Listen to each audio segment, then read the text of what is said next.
talk, make sure things are right. Sounds pretty good. Yeah. Looks, looks all right. Looks all right. Mine always seems quite low, but then when I listen back, do you have to pump it up at all, Steve? Or No, you're actually pretty good as far as I think we're all looking pretty good at our levels so far. Yep. I think for some reason, like mine, when I look at mine, always looks low compared to the others as well. So I don't know if it's something the way it displays it for you or like on your own screen. Maybe it's because our voices are deeper. So, like if it's done on pitch, it will obviously go higher. But I don't know.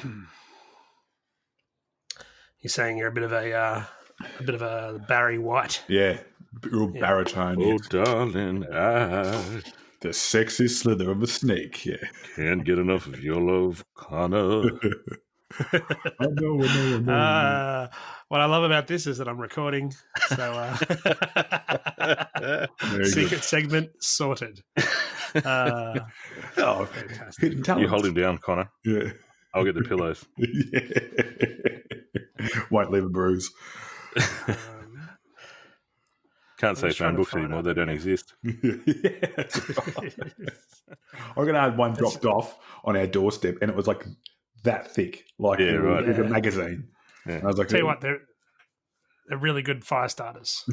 The pages, because they got that waxy sort of good. Or if you want to show how strong you are by ripping 1.5, it's like, I can rip 2 pages. Easier and easier. Yeah. All right, we ready to roll? Mm-hmm. Ready to do this? All right. Good evening and welcome to the Board Game Barbecue Podcast. I'm your host, Steve, and tonight I'm joined by a man who was disappointed to find that the Isle of Cats was Isle of Cats and not I Love Cats. It's Connor. How you doing? I'm good, thanks, Steve. Yes. I'd like to point out that I don't like regular cats. It's only the Geelong cats that I like, just so I'm clear. So if you're going to send me any stuff, don't send me cat stuff unless it's Geelong cat stuff. Oh, well, you've just opened up the floodgates there. You're going to be getting loads of cat merchandise. Cat pillows and, cat whiskers. Spoons and whiskers. Yeah.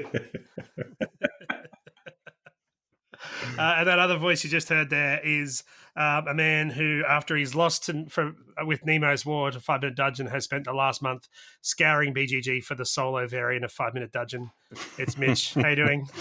I'm doing well, gentlemen. I'm doing well. Thank you. Great to have you guys here tonight. It's going to be an awesome episode because, amongst other things, we have the bracket battle of bracket battles to set up, which is the mighty Gloomhaven versus the broke-making Arkham Horror, the living card game. Do you know what? I was like, oh, yeah, good. Yeah, I'll be on the podcast this evening. And I was like, excited because when you're excited, this might be normal for you, Steve, but for me and Mitch, it's a rare occasion for us to be on, especially together. And then I remembered that we're going to do the matchup of Gloomhaven and Arkham, and I just, my hype levels went through the roof, so I'm very excited. On top of that, our topic of the week will also be roll and rights, which both Connor and Mitch have professed their love for in the past. So it'll be good to have some expert input into that topic, and I'll chime in whenever I can. I'll be the person who asked the question from our sizzling members through Discord. That'll be my job. Not that I'm not anti roll and write by any stretch, but I'm not as well versed as the two of you are. But before we get to all that, we've got to talk about our sizzling games. I might throw down to Warrnambool and ask Connor what's been getting to the table. Yeah, well, it's interesting that we're doing roll and rights tonight because I've sort of been playing. I don't know if you'd class it as a roll and write, but it's Era, the medieval age. So I've played it both in person and on Tabletop Simulator with a couple of our members of the podcast and our sizzling members and Discord members. So what Era medieval age is? It's a dice rolling game where you physically build your capital. I guess you've got a range of dice that you roll, and you can roll it 3 times. You can choose which dice you want to save, which dice you want to roll again. And when you roll them, you get a range of resources or actions, I guess you can take. So there's a build action, there's an extort action, then there's resources, which is food, wood, stone, trade goods, and then culture. And then you also have the disasters, and I'll get to the disasters a little bit later. But what you do is you take turns rolling the dice, and then what happens is you get these little tiny figurines of buildings. And you have a 15 by 15 grid. I think it's 15 by 15 or 14 by 14 grid that you can place them in. The idea is that you're to make a walled town. So you're building walls using stone by rolling and getting those stone and getting those building actions. And once you roll the dice, you need to then make a decision, right, okay, am I going to build my walls, which is going to give me some protection and points towards the end, or am I going to build some of these more advanced buildings? The other thing that can happen is that each of your dice effectively represents one worker. So when you build some buildings like a chapel, a townhouse, or a longhouse, you get an extra dice. And each of those dice costs a food to feed. And if you don't feed your workers, feed the dice in the feed stage, then you get a negative point as well. I could definitely see this as a roll and write where you're drawing or colouring in specific, or even the shapes are just representative of the different buildings. But the fact that it is that you build it yourself, where it's almost like you're playing with Lego or anything like a Meccano or something like that, where you're actually building your city, makes it really, really satisfying. And it looks fantastic on the table. The production value is really high. I have heard that one of the criticism of the game is it's overproduced, but I think it's actually something that would make you want to play this over potentially another roll and write or another, I guess, city or town builder, because you're physically building that town. Then the other part that's really interesting to me is the disasters. So the disasters are represented by skulls, and all the dice have a number of skulls on them, ranging from 1 to 2 on the different faces. Now, if you roll a particular number, a disaster happens to you as the player. If you roll, I believe it's a 3 or a 5. So if you roll 3 or 5 skulls, a disaster happens to your opponents. So there's this sort of risk reward, I guess push your luck, where you roll the dice and go, oh, I've got 2. That's not good for me. But if I re-roll this dice and I get a skull, then I can start a fire in my opponent's villages, or I can scorch the earth, which means they can't build anything there. And so I really like that. And it gives you're not just throwing dice willy-nilly and seeing what comes up. It actually gives a level of thinkiness as well as deciding what you're going to build. But a lot of fun. It's really, really simple in terms of how the game goes. You build your city, you score based on whether you want to, you score double points for the buildings inside your wall. But I think the bigger lure is having the actual buildings, putting them into your city, and then obviously, maybe potentially destroying them if you can create a fire or something in someone else's. But a lot of fun, probably a lot easier than you might think, because it's a reasonably big box. In fact, I've got it here. So it's a reasonably big box for something that is, I guess, a next level up in terms of a roll and write. So yeah. Have either of you guys played it, or have you heard? I haven't, but I watched a little bit of the stream that you guys did the other day when you were playing, and it looked pretty interesting. It kind of reminded me a little bit of like a cartographers on steroids, in the sense that you're trying to place those shapes into your area that you've got there. But it looked like a lot of fun. Yeah. I know. All I kept thinking, though, that was Adrian, I think he was building longhouses. All I could think of was that he belongs in the big house. Yes, that's right. Mitch wrote in and said, where's your big house? I thought you were going to go along the lines of he kept building longhouses as a compensatory thing. Good. Buying a big car or something. Yeah. And I guess, just like cartographers, you've obviously got a limited space, and then that's the other thing, is that one of the disasters is disease, and the disease spreads across all your buildings that are clustered. So then you're like, there's a chance I could roll disease, and if I've clustered all my buildings to save space to try and keep them inside, my walled settlement, there's a chance I could lose 6 or 7 points, and that's you don't score awfully high. That's a lot of points for you to lose. Yeah, right. Because, but then you can get a hospital which is shaped like an addition sign. So there's lots of places to be able to put your buildings around. It's a very, very clever game in terms of the shape of the buildings and the values, and obviously bigger buildings are worth more points. and are more powerful. So I would definitely give it a go. There's some resource management there as well, because I think there was a requirement to feed your village or something. You had to get food up and feed your village, and you could. Yeah, I think Adrian had overstocked his village and maxed more villages than he could get food. So the max food you can have in your village is 10, and Adrian had 11 dice, so he was already going to lose 1 point. Even if he rolled enough.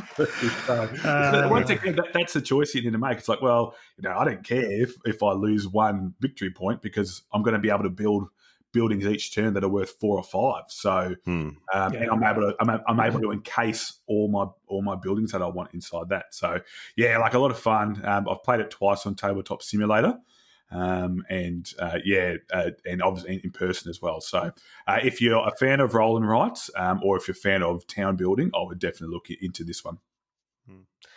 Just a quick question on the complexity of it. It roll and writes, in a general term, seem to be able to hit a lower complexity level. Would this be the same for this game, or does it require a little bit more thinkiness? No, I would say it doesn't require that much more thinkiness. No slight to the game at all. I think because it comes in that bigger box and it has those components that you may be led to think that it might be a bit more complex, but it's really not. It's not that much more complex than the cartographers or something like that at all, because it's more choice heavy, but what you're doing each turn doesn't really change, because you're getting resources, you're building, and then you're extorting each other to see if you have more swords than the other person. So no, I wouldn't say it's that much more complex than some of the roll and writes that are quite popular. And obviously designed by a friend of the show, Matt Leacock. Correct, so, yes. So, yes, very good. I think he's one of his latest games at the moment. So, and there's expansion coming out too. So if you're, we're all junkies, aren't we, really? So that's definitely what I'm looking out for. Yeah. And we're addicted to board games.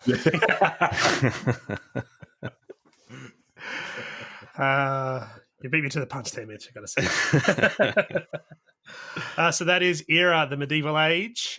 We will head over to Mitch. What have you been playing, mate? Yeah, no worries. Thanks, Steve. I'm going to reach back into my into a bit of an older game that I have to this point not really had much exposure to, and I haven't played it. And it's one of those ones that sits on, I think, a lot of people's sort of must-have classics lists. And so I reached out and grabbed a copy and got it to the table the other day, and that game is Castles of Burgundy. Very nice. Yeah. So it's sort of, I don't know why, it just had never sort of grabbed me. There was the original edition, the first edition that's been around for, I don't know the actual year, but what feels like forever and a day. And yeah, with the way that the board was and the artwork and so forth, and it just kind of never really piqued my interest. And then they've just recently released the, I think it's the 20th anniversary edition. Well, there you go. That'll probably give us a clue as to how old it is. And it's got much better. The art's been upgraded. It's a lot more colourful. I believe all the expansions that had originally been released for the original edition are now included in the base game for the 20th anniversary edition. So I thought, great opportunity to grab the game and pick it up. And I did. And I played it the other day with my darling wife, who's not into super heavy games, but likes a bit of a challenge. And look, I think it really pretty much hit the spot for us. It was really good. It's so the premise of the game is that you're a lord in Burgundy, and you have a what they call a duchy, which is your area of land that you are able to develop and build things on. You have 2 dice, and each round you roll your 2 dice. And based on whatever you roll, you can then choose items from the board or place things that you've already obtained into your duchy. So the board has a series of depots that are all matched with a number on a particular dice, and each of those depots contains different resources, whether it be certain coloured terrain tiles or goods that you can collect and those sorts of things. So your 2 dice become your 2 actions for each turn. You choose to either spend them to go into the depots and collect tiles or resources. They then go into I think they call it your key area, because there's a section where there's keys on the bottom of your player board, which is basically like a holding area. And then whenever you're ready to place those then into your duchy, you will use another die, as per your action. You don't have to use them both that way each turn, but your duchy is then made up with a whole series of different colours and numbers, and you can place your tiles that you've collected on based on which numbers that you've rolled. So it's not as arbitrary as just being able to say, okay, I'm going to place it in there. I like it over there. I'll put it there, like you would do for, say, like Era or cartographers, those sorts of things. You can only place it on a matching color, and only when you have a die that has the matching number for that particular area. So there is a little bit of strategy to it, trying to work out, well, what do I need to take and when. Certain tiles, when you place them, the building tiles, will then give you an additional bonus. So one might, if you place a particular tile, it might say, when you place this tile in your duchy, you can then place another tile anywhere for free. So you can then choose another one to put down somewhere. They might give you extra resources when you place them. They might give you, there's a whole bunch of different things. There's about 6 or 7 different building types, and each one of them has their own particular action that you can take when you place that into your duchy. How do you score points? It's really kind of an interesting mechanic for how you score points as well, because you're trying to create these areas in your duchy, and they're split up into color groups. Now, first of all, you score points when you complete a particular color group. So if you've got a little group of, say, 4 that are all adjacent, then that's one sort of little town. And when you keep all 4, that's a complete town. So you'll score based on one complete town. But the way that it works is you get bonus points based on what round it is. So if you complete a town in the first round, you'll get a lot of bonus points because it's early in the game. But as the game progresses through the 5 rounds, the bonus points you get for completing the towns is dramatically reduced. So it's kind of a little bit of a race thing. You're trying to complete as many towns as you can early because that's where the big points are available. But it's difficult to do that because you don't have enough tiles and resources to do that early. It's much easier to do at the end of the game in the rounds sort of 4 and 5. So it kind of balances that out very well. And then if you can complete all of the towns in a particular color group, you also can then take a bonus tile that gives you extra points because you're the first one to complete sort of all the blue tiles or all the brown tiles or whatever it may be. And that's basically it in a nutshell. So it's a cool little game. It in terms of ease of play, strategy wise, it's pretty puzzly because you've got to try and work out the right colors and the right dice and the right numbers at the right time. But in terms of actually playing, it's super simple. 2 dice, use 1 dice to do something, use the other dice to do something, and then it's the next person's turn. Right, so it's really easy like that. And I found that with, as I said, when I played with my wife, it just flowed. It was just like my turn, your turn, off we go, next round. And you move out the tiles, you change in the new tiles the next round, and you go to the next round. It went really smooth. I think it took us maybe about an hour the first time we played it to learn, to get used to it and stuff. And then probably about 45 minutes the second time around. So yeah, it was pretty good. And my wife enjoyed it. She's played it a couple of times now, said she would play it again. So for us, it's a tick in the box. Yeah, that's a good little game. That's a massive win. And it's funny how I think a lot of games, sort of as the hobby's progressed, it's like, in this turn you can do this action, or you can do this action, or you can, you can draw from the deck, or you can play a card, or you can roll the dice, or you can advance this track. Whereas in Castles of Burgundy, you're always rolling dice. It's like that's it, and the fact that that's all you're doing means that the board can be a lot more puzzly, because if there's only one action you're taking, it means a lot more of the thought can go into what actions you're going to take on the board, rather than what am I physically going to be doing this turn. I'm just going to be rolling dice. So that just goes to show. And I know it's a 20-year-old game, but also that idea of the trying to make the city of 4 or the duchy of 4 in that first round, and it's worth like 7 or 10 points. Like that's so cool. And 20 years ago, that would have been like, that's so smart. Like it's obviously going to be harder to do something in the first turn than it is in the last turn. So I really like the mechanic in Burgundy as well. Yeah, it's good like that. And it's also like there's those decisions, like you just said, Connor, when you're talking about the thought process of placing those tiles down is where the sort of strategy comes in. It's also the sequence as well, because you might have a brown tile and a blue tile, and you think, well, I want to place both of these, but if the brown tile gives me the opportunity to place another tile for free. So if I do the blue tile first, well, then that's my turn over, and I'll have to wait till the next turn. If I do the brown tile first, then I'll get the bonus. I can do the blue tile now as well. So it's you're trying to work out the strategy of when and how to do things. You've also got the challenge of trying to get the pieces off the board that you want before your opponent does. Because when our games, it was pretty tight. We're only doing the 2-player game, so I think there was only maybe 1 or 2 tiles sort of left at the end of each turn, because everyone's you're trying to grab them off, and they become a bit of a scarce resource. So yeah, look, it was good. It was a good game, really great game. Many people have recommended it, have sort of said you should check it out because it's a good game. I think it's Stefan Feld, I think, is it? Yeah, it is Stefan Feld. Yeah, and I didn't have any Feld games at all, so I thought, what better place to jump in and check it out than Castle Burgundy. Which this is a game that I've hovered over a few times over the last couple of years, even before the 20th anniversary came out, and I never pulled the trigger. And as soon as you mentioned it as your sizzling game, because I knew you'd played it because you'd put up the picture, and I wrote it straight down. I'm like, that's all I needed. That very small the purchase pen. The purchase pen is back. The purchase pen's back. That's right. Well, I have been playing a game that is the opposite of what Mitch was just talking about with his simple mechanic of rolling 2 dice and that's all. But I actually played this one with Mitch and Sarah the other day on Tabletop Simulator. It's Tekhenu, the Obelisk of the Sun.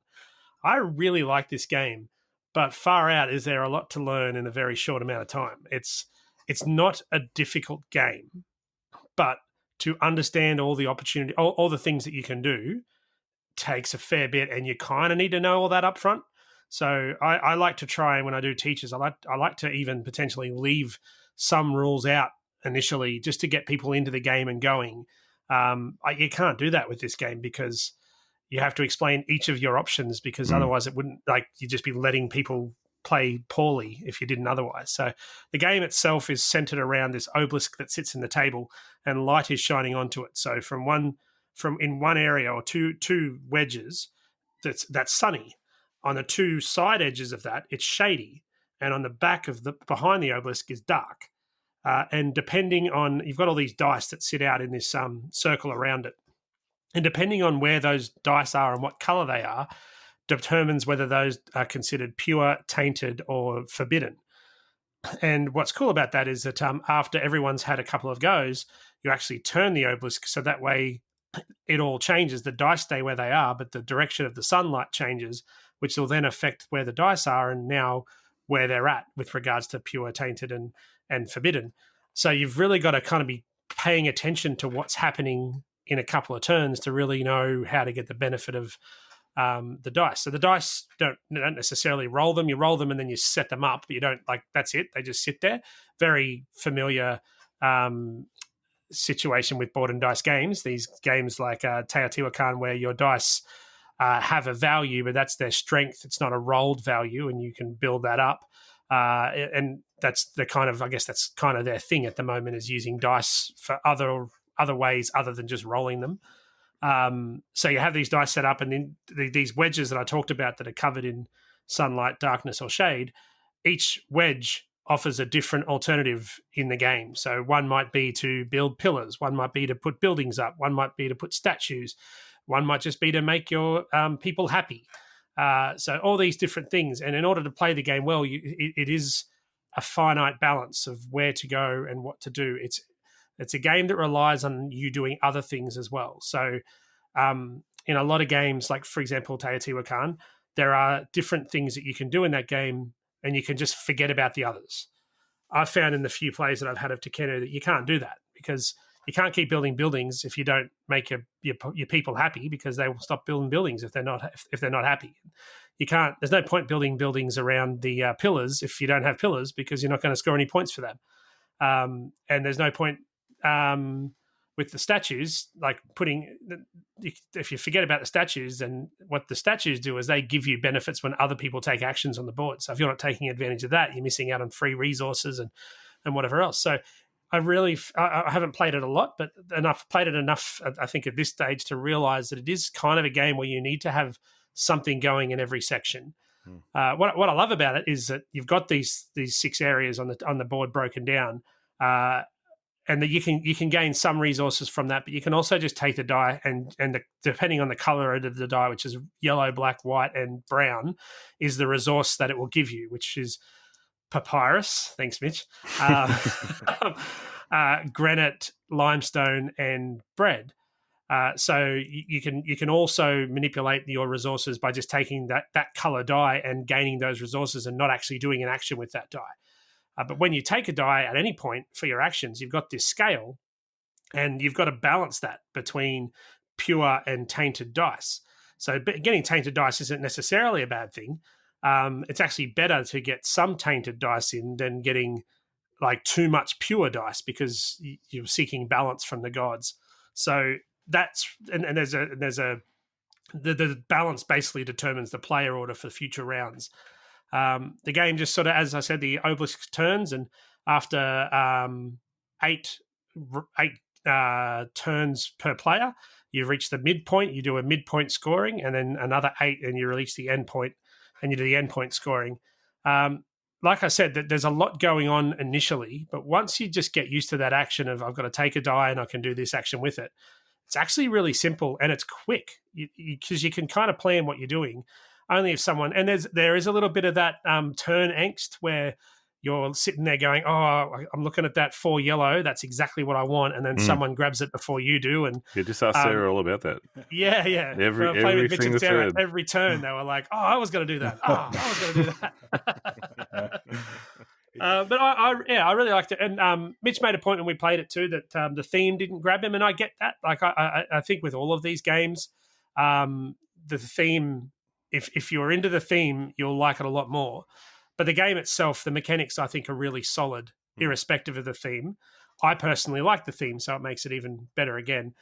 I really like the artwork, even though I can also see why people wouldn't like the artwork, because this is based around Egyptian gods, and a bit like Teotihuacan. The board itself is kind of like maybe only 2 or 3 colors, but it comes alive through 3D. So this big obelisk sitting in the middle of the table, then the pillars that they're sitting up and the statues are sitting up, and it just starts to look more and more impressive as you go along.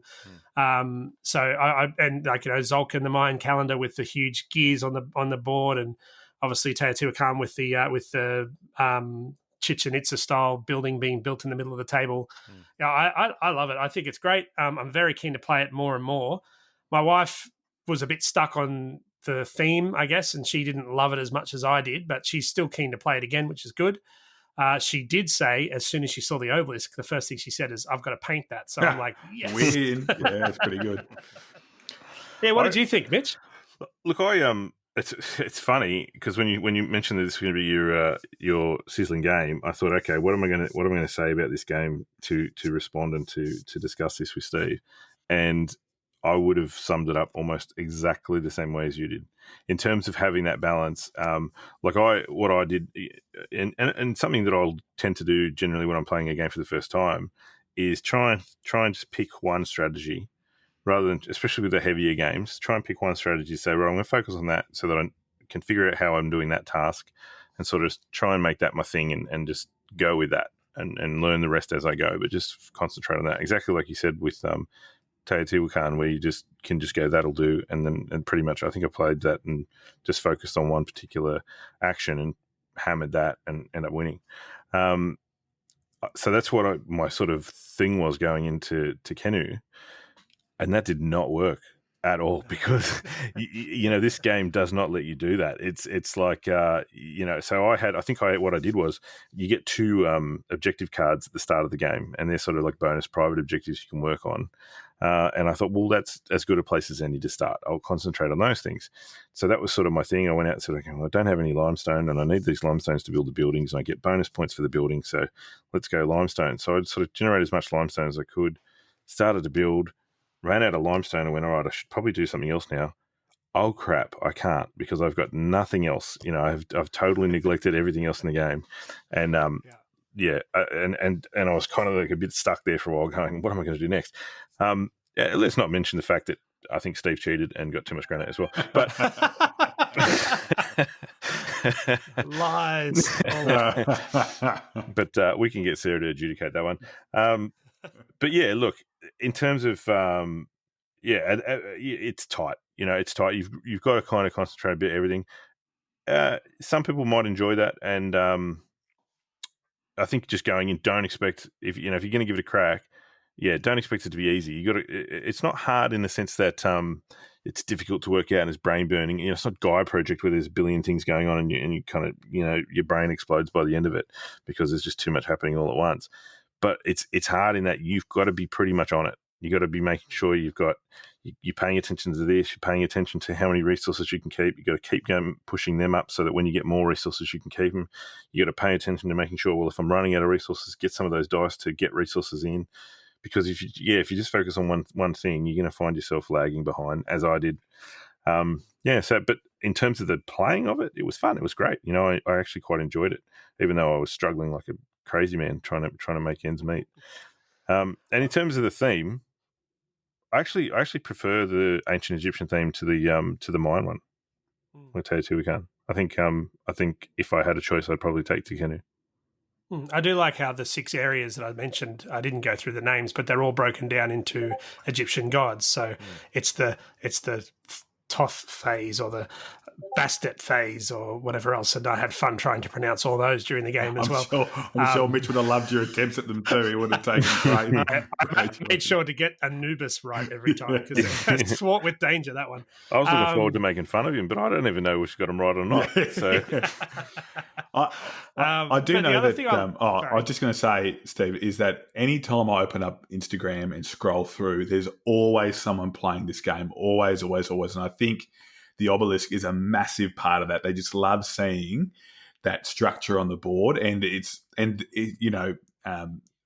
Everdell with my family on the weekend, and just seeing like putting up that tree or building those temples or anything like that where you've got a 3D structure on the board, it just brings the game to life, and you don't have to worry too much about the colours because it just draws your eye. So definitely. A big and that's kind of board and dice's shtick, hey? Like when you look at the mine, I know that wasn't necessarily board and dice back then, but it's the same designers who did Zolkin. And the first time you play that with anyone, they're like, all right, so how do I get to turn the cog? They all want to do that. And then with Teotihuacan, you can guarantee the first time people play that, their first strategy is, I want to put the tiles on. I want to build that, and then this is definitely with the obelisk. There's always one big thing in the center that you have to focus on. What Mitch was saying was true too. Like he had a single strategy, and we mentioned that Sarah was kind of doing a similar thing. But what that meant was they were both stuck at certain points because there's only so many dice in each section. And when you set the board out, there's heaps of dice around the obelisk. And you're like, oh, well, there's limitless opportunities here. But then very quickly you realize that, hang on, half of those are now forbidden. I can't access them. And all the other ones are gone. Crap, I've got nothing. Yeah, I need to look at something else. You can't just keep doing the same thing over and over because the game won't let you. It becomes really tight. So everyone takes one die and does that. Everyone takes a second die and does that. And then they reload a couple of dice back onto the board. And then everyone takes a third and a fourth. And then we reload the whole thing. By the time you get into that fourth die, you are struggling to think of how you can best utilize those dice. There was it opens itself to a bit of analysis paralysis, I think. But because it is, again, even though we mentioned it's very different to Castles of Burgundy, at least that simple fact of you just need to take one die and do an action does allow you to have a little bit of thinking time, and it's not going to drag on forever. But as I said, big fan. I'm at a point now with board and dice where I'm in blank check. Tawant and Suyu's coming out soon, and I'm like, yep, I want it. See, my memory of it kind of went slightly different. It went, everyone takes a dice, Steve stashes granite in his pocket. Everyone takes a dice, Steve. He got Tekhenu getting caned here. He got Tekhenu the estates confused because he was embezzling granite underneath his I think that's how it went. Just remember, just think about what you've said though, Mitch. Like you and Sarah were both trying to do the same thing. I'm over in granite land where no one was paying attention, just going, "Ooh, I can take this and get granite. I can take this and get granite." Yeah, you guys are fighting over limestone. So I know. It's something I realised after the fact, and then I had to make up a cheat story just to save face. Yeah, thank you for pointing that out and not just making me sound like a cheat on the podcast. Mind you, we actually had to stop halfway through the game because we didn't have time to finish it at that particular play. And Sarah was winning, so it wasn't like if I was cheating, it was doing any good at that point. So there's that as well. But that's Tekhenu, Obelisk of the Sun. It's out now, and it's it's a cracker. I'd recommend it. So with that, though, we'll move on to our topic of the week. So our topic, as mentioned on the top of the show, is roll and rights. I'm going to throw down to Mitch to give us a bit of a blurb about what he loves about roll and rights and some things that he looks for in them, and then we'll flick to Connor. Off you go. Yeah, no worries. Thank you. Roll and rights. To be honest, when the sort of roll and write thing started to sort of blow up and they were becoming a bit more popular, I was kind of a little bit on the out. I was kind of like, I'm not interested in this roll and write nonsense. This is board game territory. I need loads of pieces. I need a giant board on the table. I need, and I need lots of production quality and all this sort of stuff. This roll and write thing is nonsense. And then I just having a look at the list of ones that I wrote down as my favourites. I think I might. It's hard to believe, but I think my favourite was maybe the first one that I got, which was a Kickstarter campaign that popped up, and I had a look at it, and I was like, you know what, I might give this roll and write thing a go. And that was, anyone care to guess? Fleet the Dice Game. Fleet the Dice Game. It was Fleet the Dice Game. So, and that came along, and I had to go with that. And the thing that was sort of pulled me there was that it had a solo mode as well. Everyone's pretty familiar now with the fact that I enjoy playing games solo. It had a solo mode that was not just to beat your high score, but a AI opponent that you would play against. There's another boat captain in that game that you're actually playing against, and it's doing its best to thwart all of your well-laid plans. And once I got it and started playing it, I just was like, wow, this is fantastic. It's a game that you can. It's in a small box, so you can carry it around everywhere. As I've said sort of before on the show, I will often take games to work with me, so I can play during my lunch break and so forth. Easy to stick in your bag, in your backpack, or to carry a small bag of these games around. Setup time is literally however long it takes you to drop a pad of paper on the table and pick up a pencil. So there's no massive setup. There's no massive tear down. I've also mentioned before that in terms of solo gaming, I liken solo gaming to a crossword puzzle on steroids, right? In the sense that it's just a challenge for your brain that you can sit there and you can puzzle it out. You can exercise your brain and where you're going. Well, I think roll and write is that it's that missing link of evolution between crossword puzzle, roll and write, heavy board game. It sort of fills that gap for me in that it gives me the opportunity to have a think about things, but without having to the whole big setup. Big complex games and things like that. So I think for me that's the appeal. You can still get the same sort of feeling and satisfaction out of playing these games without the huge overhead and cost of commitment of setting up and tearing down and learning rules. Because often they do hit that sort of lightweight, easy to understand, easy to play, easy rule set sort of genre.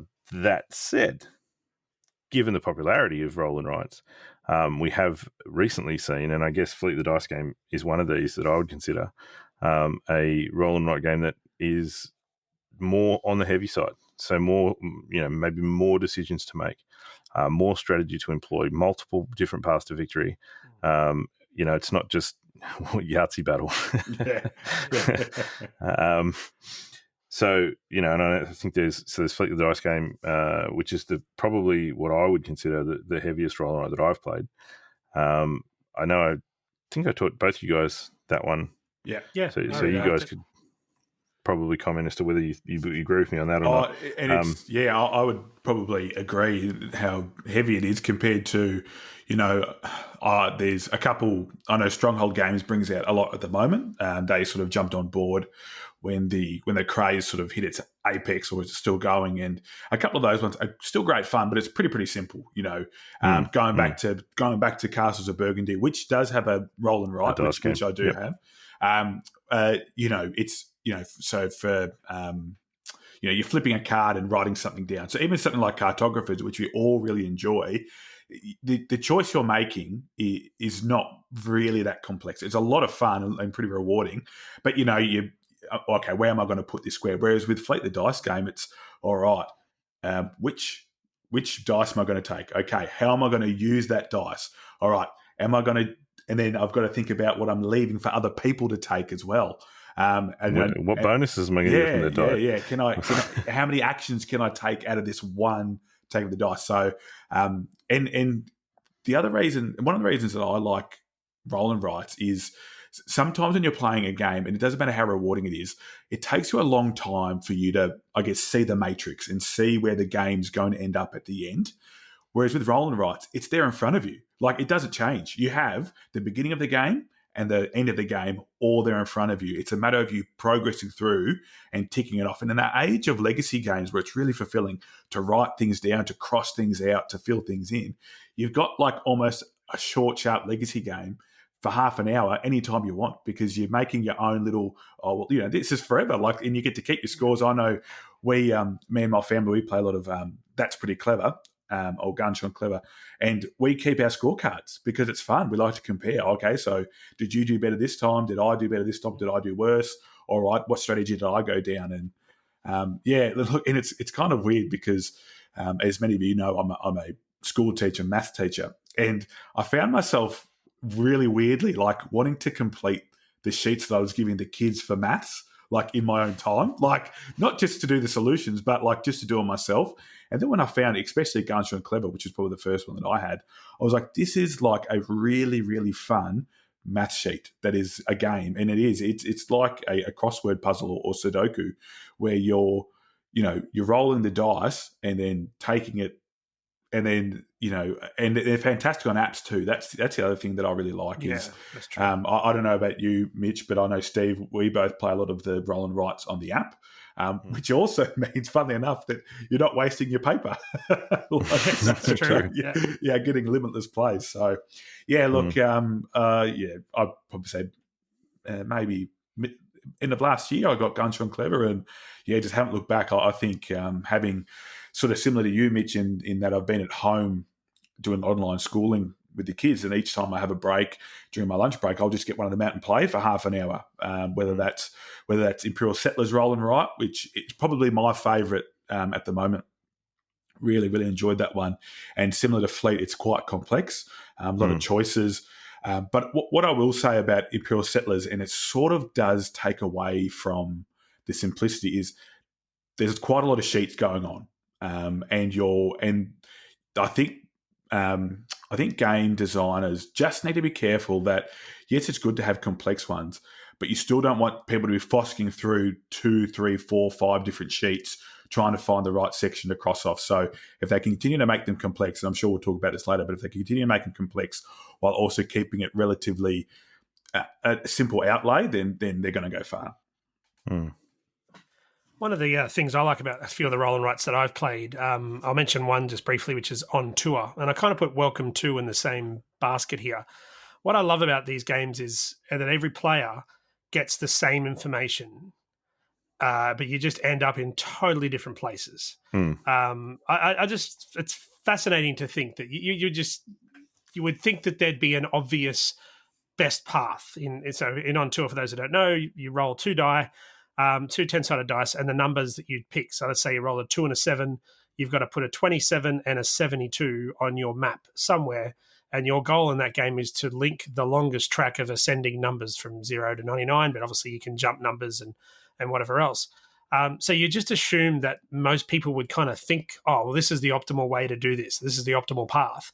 And they could not look any more different when you look at them at the end of the game. It's someone's gone completely left of center.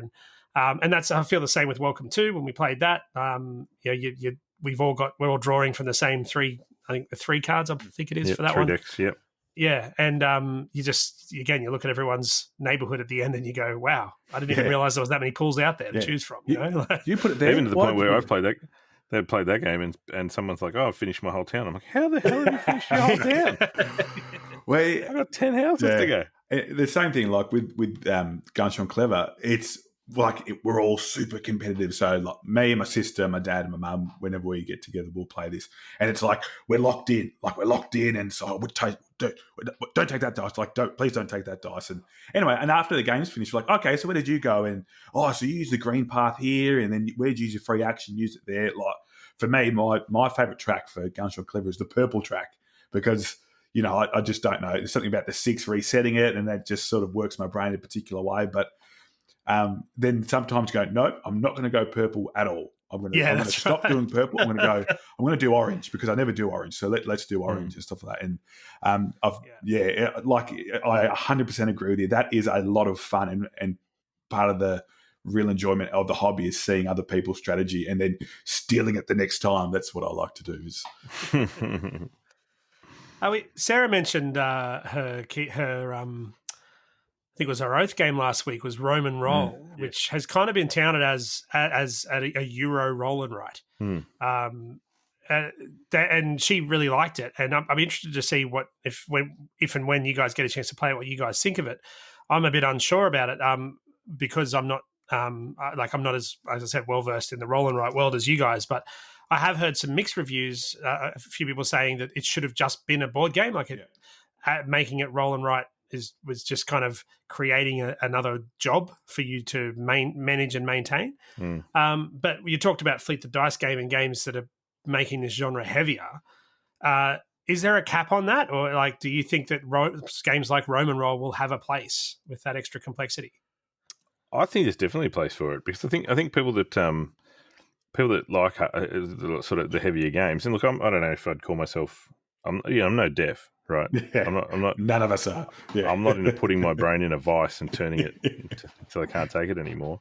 But I for do, enjoyment. Yeah, exactly. It's sadistic death. Yeah. But I do enjoy. Yeah, sort of. I'd probably put myself on the medium to heavy scale. I do enjoy the sort of games from time to time, but I do have a cap.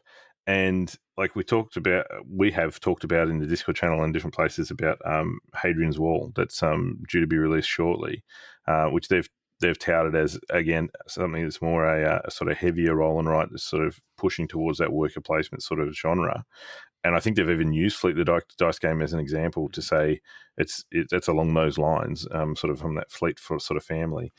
And I cannot wait for that game to come out. I am absolutely hanging for it because, to me, what that gives me what I'm looking for in terms of a heavy challenge in a simple to set up, play, carry around with me without too much hassle box, right? So I don't have to chuck Gloomhaven on my shoulder when I'm going somewhere and walk down the street with the 10 kilos there to get that fix that I want from something heavy. You know what I mean?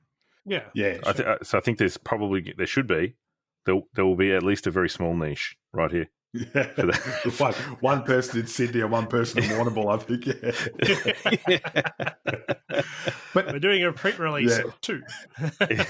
In saying that, I think and I reckon a lot of people might, not to go off another track, but a lot of people might have a little bit of anxiety coming into some of those heavier games, going, well, I don't want to make a fool out of myself, and all of us, we're happy to get the lowest score in a game. Like, that doesn't bother us. But there would be a lot of people that would stay away from a potentially heavy game with other people because they don't want to maybe be embarrassed. But having a roll and write that you can play by yourself as a heavy game would be really beneficial because you're still making those really complex decisions, but you can do it at your own pace. And it's nearly like, I've got Corinth, and Corinth is a 2 to 4 player game. Well, I'm kind of like, 2 to 4 players, like, that's really strange for a roll and write, because what are you doing that you need 2 people for that you can't do it with one? Like, you're still rolling dice, and you're not. There is a reason why, but you're not competing against anyone directly. It's just you're taking dice, and it's because of the number of rolls in the game and things like that. But yeah, I don't often, but I'd have to agree with Mitch in that there's definitely a market for it, and I've seen with Fleet and with Imperial Settlers roll and write that it can be really, really rewarding. But as I said before, I think they just need to be careful that they're not leaving people with too many components in the game to keep track of, because then it loses appeal. As Mitch said, you want to be able to chuck it in your bag, take it down to work, wherever, down to the park, play it with your mates, an hour, done, easy. Like that's really, really part of what makes roll and writes appealing to play. I just hope, though, in saying that, I hope it doesn't go down a path where we see publishers and developers just cramming games into roll and write just to tick the roll and write box. Yeah. No I think pun there's a bit of intended. that already. I think there is a large amount of light roll and writes, like too many light roll and writes. to choose from, and it probably gets a bit of a stigma. The whole genre gets a stigma because of that. It's like, oh, everyone's doing a roll and write now, and oh, it's a such and such roll and write, and like I have no idea what it's going to be like, but obviously, Dinosaur World is releasing with the Dinosaur Roar and Write. You're like, yep. Have you put as much time and effort into playtesting that as you have Dinosaur World, and or is that just a cash grab because it's attached to the Dinosaur World? Like, they're the sort of things that people think about when they see that such and such roll and write version sort of thing.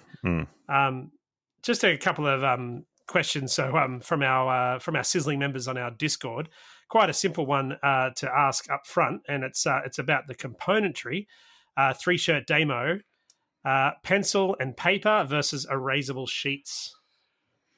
That's a good question. So I quite like pencil and paper. I don't mind. Obviously, you've got the challenge of not running out of sheets. So if you're using pencil and paper, then you've got a finite resource in terms of being able to play that game X number of times, unless you want to go and continue to buy new pads or replacement pads, which of course are going to come from the US and kill us with their shipping.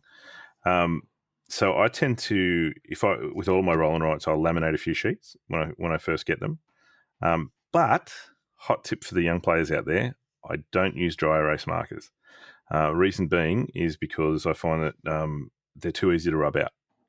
So if you're writing something else, you're ticking a different box on that same sheet, and you don't realize you've just with your hand you've smudged out all the ones that you've had previously.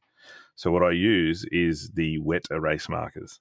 So the markers that those of us old enough to remember when we went to school and they used to have overhead projectors, and they're the ones that are used on that. So they go on basically permanently. They don't smudge, they don't rub, they won't come off until you use a wet cloth or a damp rag or something like that. And then once you do that, they rub off like a dry erase when you add a little bit of moisture. So for anyone who's interested in some longevity, that would be my advice. Laminate your sheets, buy yourself a good set of wet erase markers, and then you're good to go, however many times you want to use them. Yeah, and back on that, the Imperial Settlers Roll and Write, it comes with a stack. I think it might be like 60 individual adventure ones when you want to play it solo. And that's great. But unfortunately, once you play like the first one, that's it. So unless you're going to go and laminate, and I haven't played any of them at all solo. I've just done it on the app because I haven't wanted to use my one barbarian sheet that I've got. And like Portal Games, good on them, have said, oh, we're happy to send you more if you want. But as you said, it's like they're not going to send it to me for free.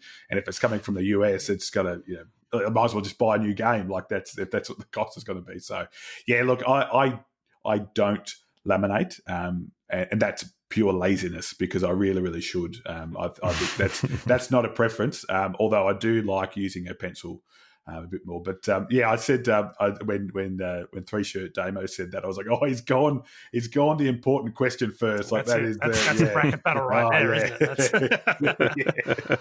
I'm with you though, Connor. Like, even though I understand longevity and there's games like On Tour, like Railroad Inc. that have got that dry erase marker built into the game. You don't have to do anything. It's part of the game. You just draw it on the component and off you go. Gee, I like a pencil and paper. I like the tactile nature of drawing, even though I'm hopeless. I'm like the most terrible art person ever.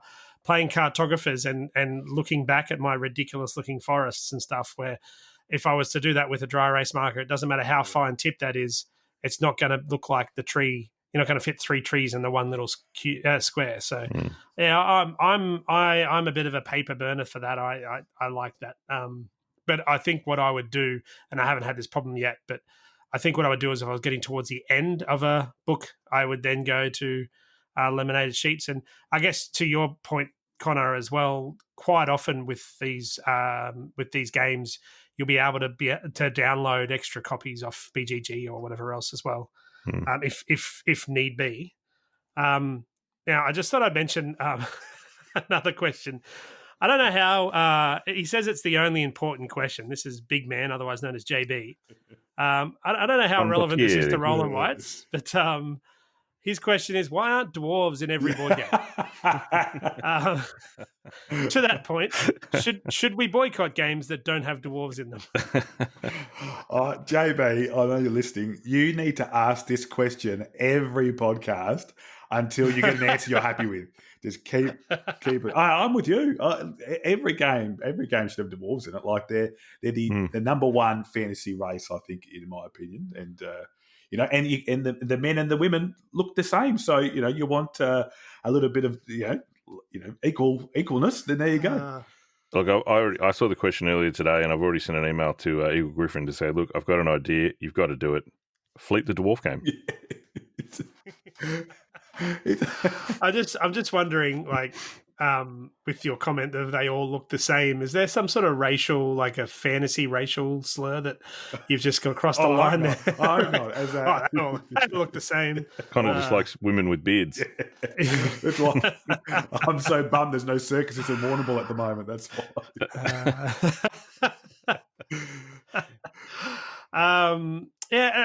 A couple of other questions that we got from Draven that we've and a few others that we've already kind of hit on, that idea of like heavier roll and writes. Is that going to be a thing?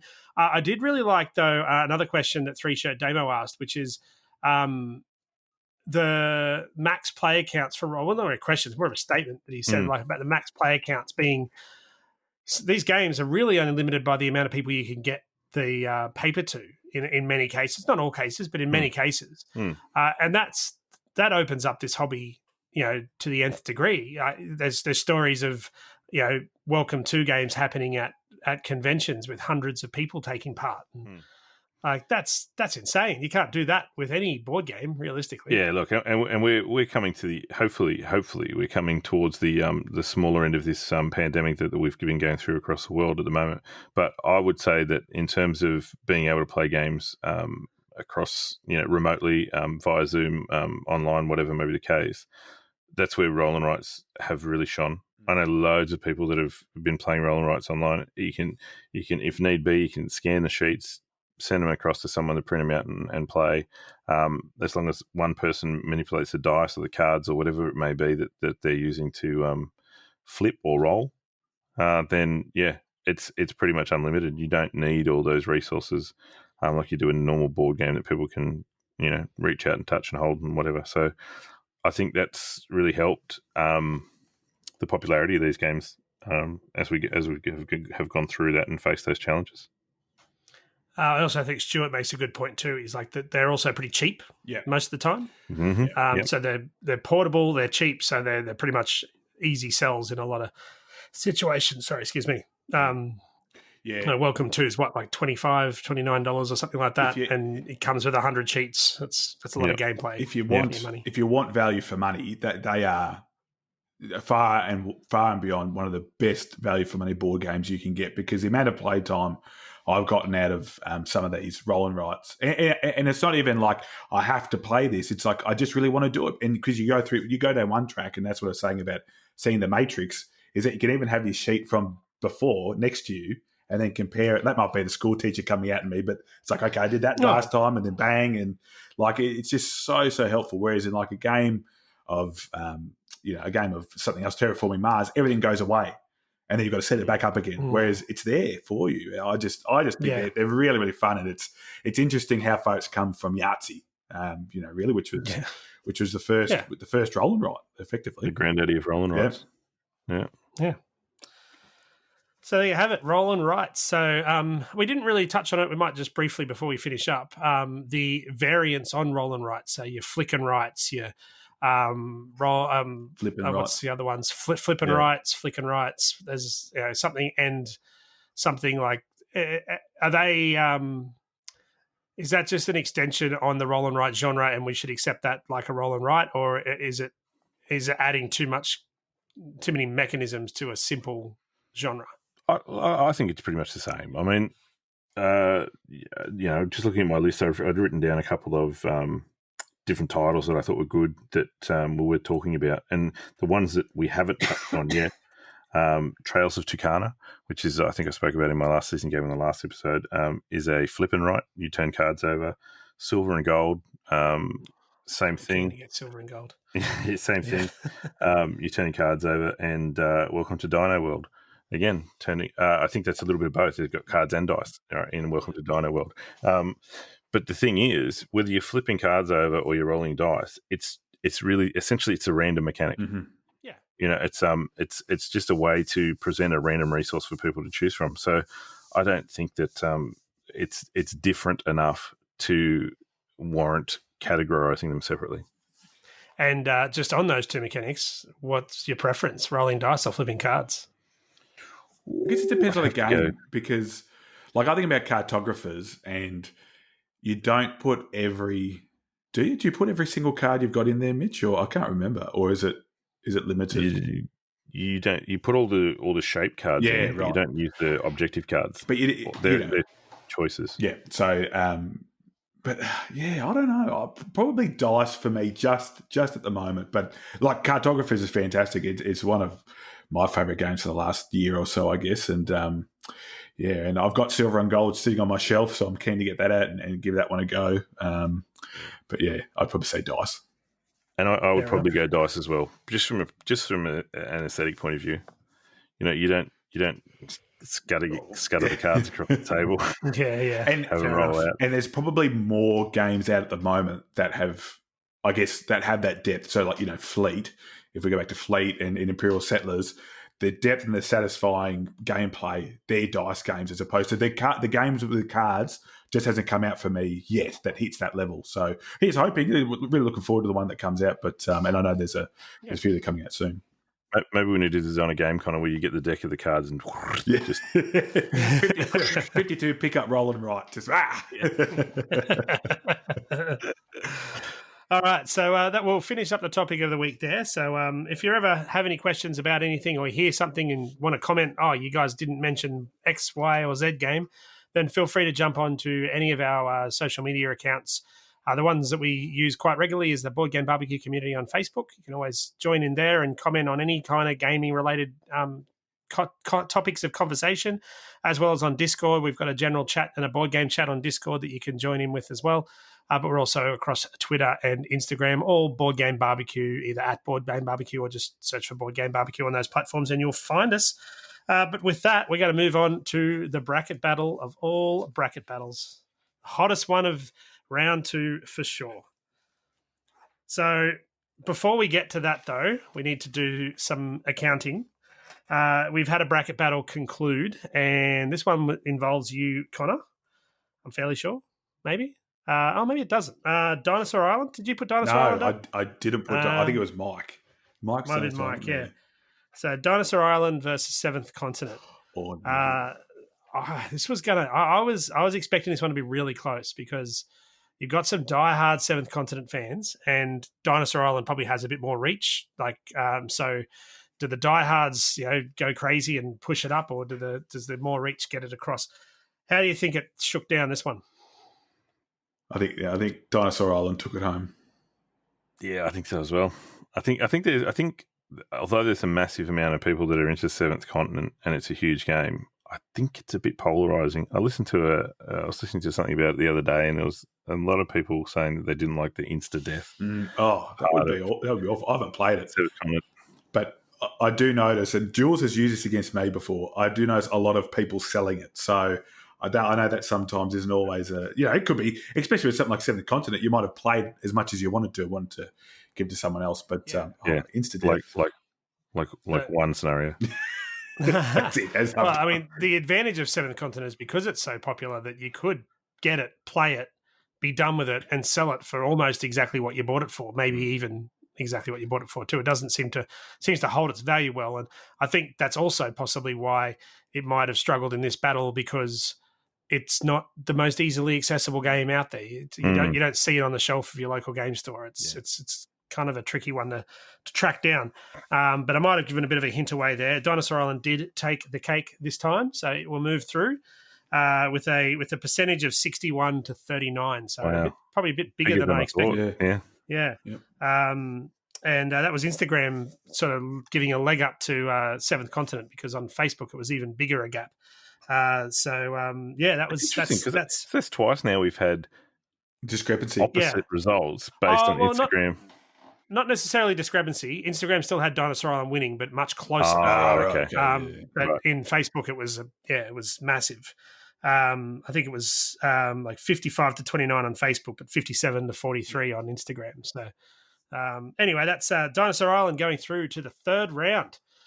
I'll be talking about Dinosaur Island a bit later on, so I might have some input on that as well. But yeah, that's I don't think that's a surprise. I don't think either game winning here would have been a surprise. I think they both had a fair shot. So surprised everyone had tipped Seventh Continent in the tipping. Yeah, I actually don't remember now. No. Like I was thinking, as soon as I saw the result, I'm like, did I say Seventh Continent or Dinosaur Island? I think I had them both losing in the next round, so I can't whatever one I picked, but I don't know what that must be up against Blood Scythe Rage, which is already knocked out. So yeah, I don't know. Who knows? But that's gone through now. We've already told you what we're doing tonight. We're setting up the Gloomhaven versus Arkham Horror, the living card game. Now we've done something different this time around. We've actually already got this one going live, so this one is already there. It's already being voted on, but it's just such a monumental battle that we thought we better just give it as much air as we can. As mentioned, this is Connor versus myself, and I'm pretty sure it's Connor's favorite game. Would that be right? It is my favorite game of all time, and it's not quite my favorite game, but it is definitely my favorite experience. Yeah. So, what do you reckon, Mitch? Who goes first here? We'll go Steve because I think Connor's got a lot to say. We'll let him wind up. So Steve, you can go start first. Charging my batteries. The problem with going first is you can't like recant what the other person said. There's no rebuttal. So the first thing I wanted to say about Gloomhaven itself, if you've been living under a rock for the last couple of years, it is the hottest game in the world. Number one on Board Game Geek. It's a $230 box retail. And that probably scares a lot of people off going, wow, $230 on one board game. But let me reassure you by saying that in that one board game, in that one box, not having to add anything else into that one box, you have literally over 75 hours worth of content. Now, I say over 75 hours because I can't speak for the hours that I haven't played. I have played 75 hours of this game, and I am nowhere near the end. So potentially more. We had Isaac Childress on the show, the designer of this game, and he said that Gloomhaven doesn't really have an end. Even when you finish the main campaign, there's side campaigns. He's still creating content for that world that he uploads free on his website. Like there are others, there's fan-made adventures you can take. There's so much in this one box that makes it, even though it's probably one of the most expensive games on my shelf, if not the most expensive for a single box, it actually probably makes it one of the more valuable games because of the amount of hours of play that's inside that box. That's just in gameplay. Forget about the rest of it, which is when you're not playing this game, you're thinking about this game. And I feel like that's going to be a common thread with Arkham as well. But when I see the people that I play this game with, we invariably talk about this game. We might see each other at the grocery store and we'll be like, oh, can't wait to get back to the table on Sunday. I've been thinking about this move that I want to do with my character and I want to try and set it up and do this. And I love that. This is a game that lives with you. It's not a game that ends when you put the lid on the box. I absolutely love that. That's probably because if you've played 75 hours, you don't have anything else to talk about. Well, there are other games that we play that I've sworn not to mention, but this is it starts with it ends with an I think. Yeah. I didn't say it. But you're right in a sense, though, Mitch. Like when we play this game, we have it set up, and I've got a great little setup here where we've got a lazy Susan that we set everything on, so we can move it around. So the map is in front of you. We have a great setup actually. So the map's in front of you when it's your turn, and then the map of Gloomhaven's next to that. And on the other side is the items in the shop, which leaves a fourth section, which is where the food platter goes. So it's just fantastic. But we all set it up, and before we pack it up, we just go, right, when are we next doing this? And we make a plan for when the next time to catch up with each other and do it is, because we all have such a great time. We all want to do it again. We might have all finished a scenario and someone's got we have like what we call retirement parties. So there's character elevation in this game, but at a certain point, your character retires and you take on a new character. Well, then you've got to learn your new character before your next game. So you don't want to just jump straight into a game. You want to learn that character. So when someone does that, we literally stop and say, okay, well, we can't continue now today because we've got to have a retirement party. Yep. Yeah, so we'll grab a drink and we'll put we've got a little mantle that sits on the thing, and we put the character on the mantle in the retirement home, and then we discuss the new character and have a few drinks and have a laugh, and it's become this thing. It's the retirement party. So all this is like, I guess, there's no rules about having a retirement party in the game, but this has all been created because of the atmosphere this game creates around the table. It's amazing. When you first started there, Stephen, you said we this is our layup, and then after we've set up, I thought you were going to say we take a rest because we're already 3 hours into it. Yeah, look, if there's one downside of Gloomhaven, the setup and pack down is definitely it. That being said, though, I've not ever heard any of our four of us complain about that, because we know the experience that we're getting into far outweighs the time of setting up and packing down. And because I'm a bit of a nerd, and because I actually find that really therapeutic, I quite often will set up a scenario before people come over so that we can just get straight into it. And we all kind of have jobs. We all know what our jobs are when we're changing scenarios and whatnot. So it works pretty seamlessly. But before I pass over to Connor to talk about how good Arkham is, I just want to say that I have played Arkham. I wasn't blown away. I found it. I only did the introductory couple of scenarios. I think the first chapter is 3 scenarios or something along those lines. Yeah, and I never felt the tension that people talk about in this game. I never really felt that. And even though it really was there in the sense that when we won the scenario, we realized pretty soon after that if we went one more turn, we would have lost. But it didn't never feel like that. It always felt like we had it under control, which for a first play of such a big game, I was a bit surprised of. And interestingly enough, I've heard a lot of people say, even people that love Arkham, say that, oh yeah, but the first few scenarios are a bit naff. And you're like, well, but that's all you buy. Like we talk about the $230 base box of Gloomhaven, and sure enough, Arkham Horror, the living card game, isn't $230. It's only probably $50 around that price. But you're buying something that even your avid fans don't necessarily like. And it all comes with the expansions. And just before we get onto the expansions, because I love expansions, that's all well and good, there's 67 listed on Board Game Geek. Like, even if they retail for $10 a pop, which they don't, that's 3 copies of Gloomhaven right there in expansions alone. Like, you can't argue with that gameplay. Like, the amount of gameplay you get in Gloomhaven is far superior, I believe, into the amount of gameplay you get out of Arkham, the living card game. That being said, like I said, I've only played the intro, so I could be missing something, and I kind of want to play it more because everyone raves about it. There's got to be something that I'm missing there, but at this stage, it definitely is missing for me. So, with that, I'll handball over to our I Love Cats person to take us away with Arkham. Nice little parting shot on the way there, Steve. It has nothing to do with any board game. Look, I'll go out. And firstly, because I have the utmost respect for Gloomhaven, I won't go down my usual route of just shit canning all the other games. So no, leave that to me. Yeah, it's fine. So, and apologies for the language. Look, Gloomhaven is fantastic, and I have played Gloomhaven as well, not as much as Steve, but that's because the campaign game that sort of has me absolutely hooked is Arkham Horror. And I guess what I'll do instead is I'll explain why I think Arkham Horror is a better campaign game and a better overall game than Gloomhaven is. I'm not going to argue about the world that Gloomhaven builds, because you're 100% right, Steve. You're going to pay nearly $300 for a world in a box. Whereas with Arkham Horror, you're pretty much paying for one campaign. And you're right about the base box. It's not a great indication, and that's a marketing decision by Fantasy Flight.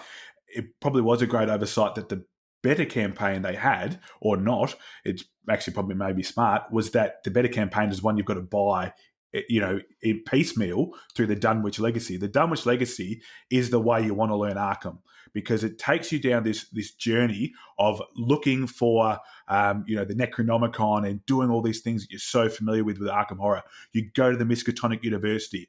You go to where the O'Bannon thugs are in the lounge. Then you go off and you have to fight off cultists. You're fighting for your life. You're on the Essex County Express where, each end of the Mythos phase, a part of the train's falling off. So you've got to keep moving. You can't move on until you've found all the clues. In terms of gameplay, I actually think the simplicity of Gloomhaven is far surpassed by Arkham Horror, because Gloomhaven, you've only ever got 10 cards in your hand, or 9 cards depending on how strong or how your character. Whereas in Arkham Horror, you've got a deck of 30 cards, and by delving into that deck, you're actually driving yourself further to madness, because there's a chance that you bring up your weakness card, and as an investigator, you have a signature weakness and then you have a basic weakness. So you want to go into your cards and draw more cards, but you're also at a risk of drawing that weakness card, and that can be absolutely crippling and debilitating. Not only that, as you go through a campaign, you also gain more weaknesses. Arkham is a very, very hard game. I'll make no bones about it. And Steve, I was the same. I beat the first sort of, I guess, level of the base box, but I had the totally opposite, because I knew if I had one more turn to go, I would have lost. I knew that was going to happen. And when I put my hand into the Chaos bag and drew out that Elder Sign, and it meant I killed the Ghoul Priest, I put my cards down. I said, this is the best game I have ever played. Straight away, I knew that I was just going to buy every other expansion that came out, because I just had to have everything. And just on the expansions, so with the big box expansions, you get at least 5 new investigators. So if we're going to put it down to hours, that means that you get 5 new investigators.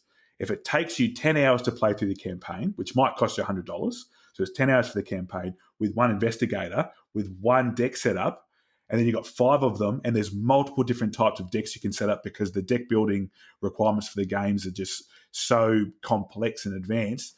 That's heaps and heaps of hours. So, I know that's sort of what you're hanging your hat on about the hours of Gloomhaven, but and it's true. You're replaying the same campaign and things like that, but there's room to get better.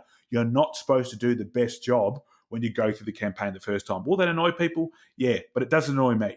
I love that. The fact that I could open up the Dunwich Legacy, which I've played heaps since I got it, and still learn new things, because I didn't know if I beat it a turn earlier, I would get a specific ally. I didn't know if I left it a turn later that I would gain an extra weakness. All those types of things that just add layers and layers of intricacy that I absolutely adore. So while I have the utmost respect for Gloomhaven, it just, for me, doesn't hold a candle to the experience, the overall experience of Arkham Horror, and whether that's stress, whether that's joy, whether that's it's not really scary, but it's only scary because you don't want to go into your deck because you might draw a weakness. But I can't say enough about this game, and I think you guys are really sick of hearing me talk about it. So I might hand it over to Mitch to see if he wants to add anything to either of our discussions.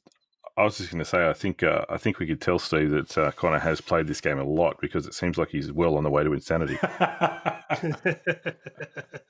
He's been playing with those Elder Gods a little too much.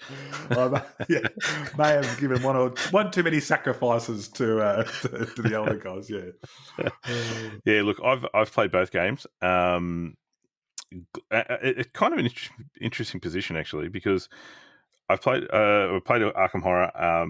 I didn't love it. I played the base box. It was okay. It just didn't blow my socks off. And a mate of mine is super keen on it. He was really keen, and he said, "Look, if you're not going to play it, I'll trade you for another game that I picked up off him, because he wanted 2 boxes, because he wanted to be able to play it, 4-handed or whatever." So I, being a mate and knowing that wasn't the case, I traded it away to him. So I haven't actually got that game anymore. On the flip side of that, I have Gloomhaven, and I've only played it once, the introductory campaign, or not even the introductory campaign, the introductory little scenario, because that thing is just such a behemoth. I've just haven't got it out. So although I enjoyed it and have decided to keep it, I haven't even thought about playing it in over a year. So I think that sums up these 2 games, right? From the both of the negatives. Mr. Negative right here. we probably needed that, seeing as we just gushed over them for 15 minutes, both of us. So it's good to have a bit of impartialness. Yeah, so look, if someone walked in the door tomorrow and said, "Hey, let's play either of these games," I'd be down for either. I think they both got their strengths, and at the same time, they both have their weaknesses. So look, as someone who's literally, well, not literally, figuratively sitting on the fence, I think it's going to be a good matchup. I think it's going to be an interesting one. The heavyweight in Gloomhaven, but we already saw the heavyweight get sort of a bit of a challenge from Pandemic. Will Arkham be the one that's going to rise out of the shadows of Gloomhaven's giant box and knock it from its perch? I guess we'll see. Yeah, it's going to be interesting. I think one of the things I will say about Arkham that is that although my experience wasn't good, I believe there's a good game in there, and I want someone who understands it, like yourself, Connor, to teach me the game. So I learned that game from the rule book and played it with my son. We had that experience. We could have been doing things wrong. We're not it's one of those things that hasn't come back off the shelf since then. But I think maybe sitting down with someone who understands the game and can, build that kind of pressure and what's the word, like cliffhanger style game that it's supposed to be up, then I might be sold on it. But at this stage, it just missed. And it's not even like the living card game thing. Like a lot of people don't like it because of the living card game. But hey, I'm a sucker for Marvel Champion stuff. I buy all the Marvel Champion stuff. Granted, I don't play it anywhere near enough for the amount of money I spend on it. But it's it's not like I'm anti. Well, I probably am anti living card games, but I'm not anti to not enough to not want to do them. I'd love to just be able to have all that from the start, but obviously that's a good business plan they've got there. It's funny, you bring up the Marvel Champions card game, because I have that game and I enjoy it. I think it's a great game for what it is, but I don't think I'd necessarily compare Arkham and Marvel Champions in terms of game, because Arkham, as much as I said, I wasn't absolutely enamored by it. I can see that there's that story that builds. I can see that there's that path to go, okay, this leads to this, and then I've got to, I can build my character, and there's a progression, and there's an advancement, and you're building your decks and improving as you go. And that can happen over multiple sessions. That doesn't exist in Marvel Champions, right? You sit there. I got to admit, that was the biggest disappointment with Marvel Champions for me, was that there is no story, there is no campaign. It's you go in, you do this, and then it's over. It has all that deck manipulation that Arkham has, but and I believe that the Rise of Red Skull comes with a 3-episode campaign, and they're going to start going down that 5. Is it? Yep. They're going to start going down that road, but when I speak to my brother, who's a massive Arkham fan, and Connor, and these people that play it off, and they always talk about getting involved in the story. And the Cthulhu mythos isn't something that I rave about. Like, I like Mansions of Madness, but that's the only Cthulhu game I've got besides Arkham Horror. But Marvel Champions, I just went, oh, well, my 10-year-old will eat that up. Like he and I can play that game together, and it didn't have that grabbing story. So yeah, I probably should stop talking about it. But I kind of made that comparison purely on the LCG side of things. And it's just to return the favour, Steve. It is nice to know that in Gloomhaven that all the experience you're ever going to have, while it might be buried underneath layers and layers of cardboard, is already there. Like, I know you can buy the Forgotten Circles, but but in the end, you're going to have 100 hours plus, probably, if not more, of gameplay. And it's, I thought you were going to have set up. I have to admit, we've got Jaws of the Lion, and that's for those that aren't aware, Jaws of the Lion is like the I guess the entry level Gloomhaven, and I've been playing that with my son and my wife, and that's working really well. It's a lot simpler. That I remember when we first did our first Gloomhaven campaign, we failed miserably. Not so much we won, but we failed in the sense that we made loads of mistakes. This one was the opposite. In fact, I actually did things wrong because I was adding things that weren't supposed to be there because they're supposed to be there in normal Gloomhaven. But what it does is it provides that book where it has all the maps in the book. You flip the page open, you put it on the middle of the table, and it's done. That's your setup. And it was so well received that Isaac's actually come out and said that he's going to do a book for Gloomhaven and a book for Frosthaven. And he initially said, look, I'm still going to provide you the cardboard in Frosthaven to do the maps, because that was part of the Kickstarter. That's what we agreed on. But so he said, if you want the book, it's going to be an extra cost. And I was like, I don't want to pay extra for something if I've already got the cardboard. And then the first play of Jaws of the Lion, I went, okay, I'm buying the books. Yeah. It's so much easier. I get the argument about setup. I totally do. And I think, like I said, I've only played it once, and so I haven't gotten a great deal into Gloomhaven. But I have read around the traps that there is a companion app that you can get now that does make it a lot easier. That does help you manage everything a lot smoother. So, I guess and again, I'll happily put my hand up and say I think that's the flaw of Gloomhaven. I think that the Gloomhaven helper app that you're speaking about, that Cephalofair Games should obtain the rights for that and have that as a free option for people who buy the box. You're spending a lot of money on a game. That makes it so much more enjoyable and easy because it tracks so much of the information. You can leave so much of that stuff in the box. You can project it onto a screen so everyone at the table can see it really simply and really easily. It's a must-have for me. I would never play Gloomhaven without it now. So, I feel like that should have been something that was always there rather than needed to be made for the game. So it's Arkham Horror versus Gloomhaven and the Gloomhaven Helper app.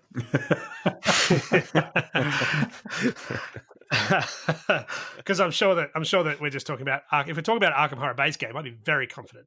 If we're going to mention all the extra things you're going to have, Connor says no, settle down. We'll be here all night if we go through that. Yeah. So there you have it, Arkham Horror, the living card game versus Gloomhaven. As per usual, go to our Board Game Community Facebook page, vote there, vote on our Instagram story. We've said it before, I'll say it again. You can send me a letter in the post if you wish. Probably won't get here in time. But feel free to vote however you want. Just stand out on your front porch and scream out Gloomhaven until someone pays attention. Whatever it needs to happen. And hope it's not the police.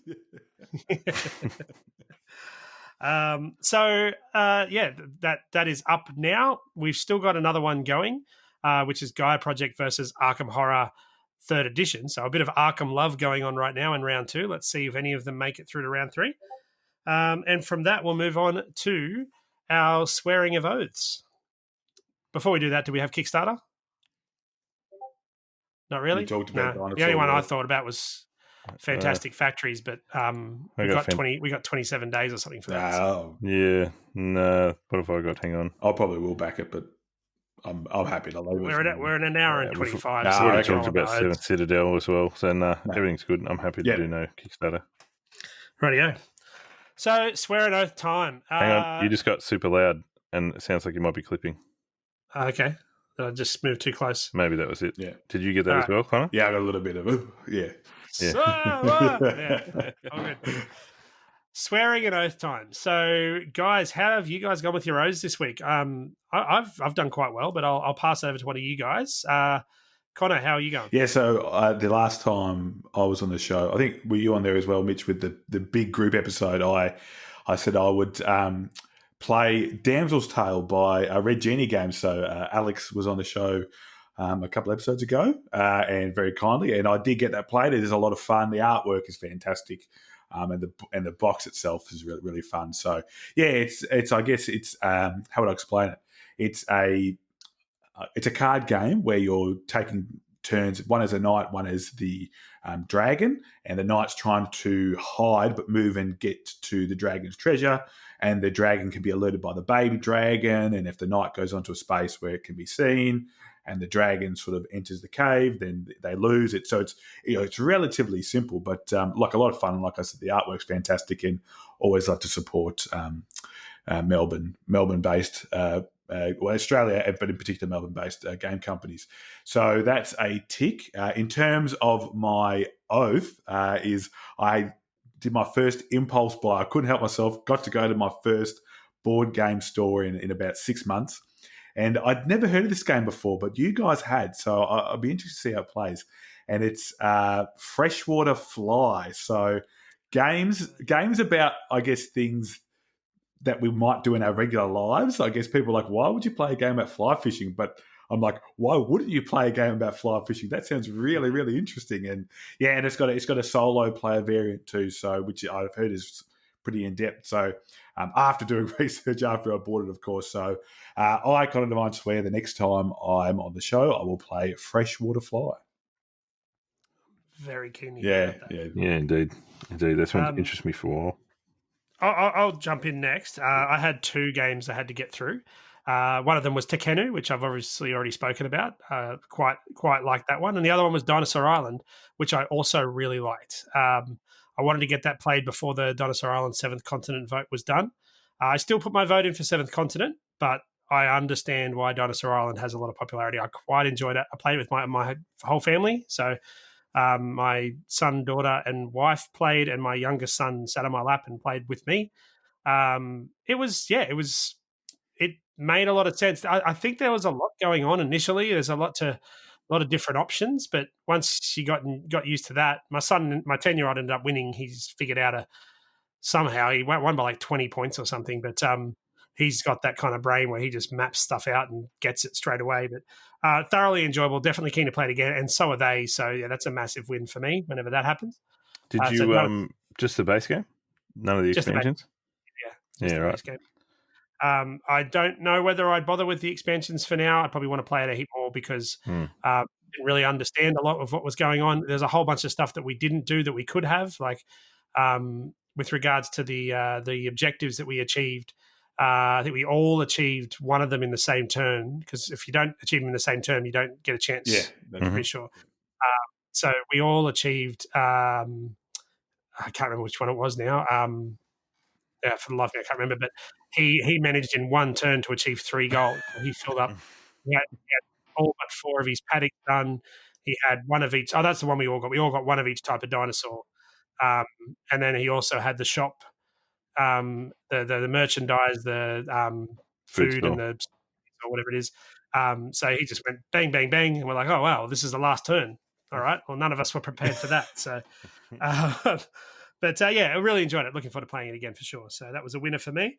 I'm going to go to another game inspired by Connor for my swear and oath for next time, and that's Maracaibo. If you missed it, Maracaibo was the game that Connor spoke about on our very first episode. One. Oh. And it wasn't long after that I bought it because of what he talked about it. And it's since just gathered dust ever since. So I, Stephen Shivers, swear to play Maracaibo by the next episode. How about yourself, Mitch? Do you remember the name of the game that I had on my oath, Steve? Was it Condottieri? No, it was it was a Russian word. Oh, niet. Yes. And there's your answer.